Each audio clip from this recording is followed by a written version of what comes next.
Okay, so what if you went out and spent thousands of dollars on a brand new Sony camera, you get it home and you realize that some of the features that you wanted or relied upon are stuck behind a paywall, or even worse, a monthly subscription? Well, that might be our near future here, because Sony has just rolled out just a kind of a weird announcement. For the a7 IV, they've now offered a $150 update to add Gridlines. That's right. The ability to apparently shoot things easier vertically is going to cost you $150 for this measly update.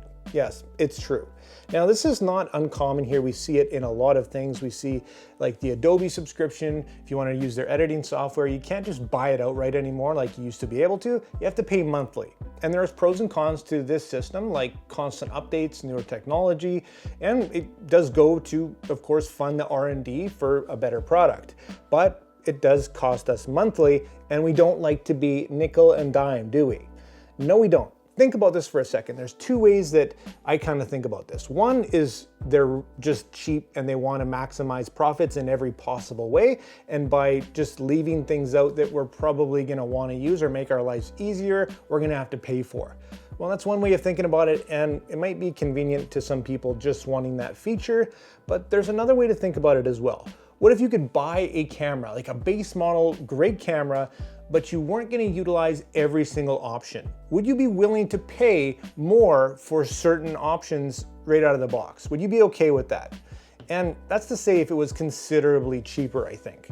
If you wanted to unlock maybe 20 frames per second shooting, or 25 or 30, what if that came at an additional cost? What if you were somebody who wanted to utilize some aspect of the camera but knew they weren't going to utilize other aspects like video stuff? What if you were only a photographer and didn't care about 8K video in 10-bit? What if that costs an extra $200 but actually kept the base of the camera $200 cheaper in the beginning? Would that be something that you'd be into? This is kind of the idea that I probably think that these companies are toying with right now, but I'd be interested to see what you guys think, and I really don't know where I am on this kind of idea as a whole. Again, I hate the idea of being nickel and dime, but of course they have to make their money, and it's a tough climate right now. I just think back to the a7 III when that thing was released, and shortly after they released a free update to add eye autofocus, and that thing was revolutionary. That changed everything, and it was completely free.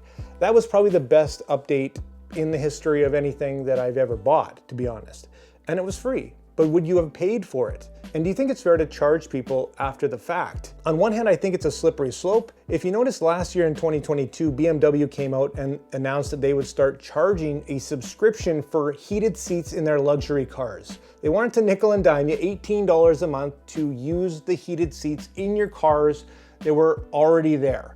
And that rubbed a lot of people the wrong way, and there was a lot of backlash. And since then, they've actually retracted that, I think, to refocus on whatever they were trying to do there. You know that they're gonna get their money one way or another by raising the price up front or whatever, but another monthly subscription is just something that I think most people in this day and age just do not want. For cameras and stuff, I think the monthly subscription thing is off the table, but a one-time fee for certain things. For example, Sony, if you're listening, the ability to remove the 15 frames per second shooting speed cap on some of their higher cameras like an A9 or an A1 to use third-party lenses, well, I think that might be worth it, and I think that for a small fee, I think a lot of people might take advantage of that. There's also a big divide between photographers and video shooters, and I know for a fact, including myself, that some people just don't need all the bells and whistles of video shooting, like 8K, 10-bit, all the crazy stuff and high frame rates that the average person is never going to utilize.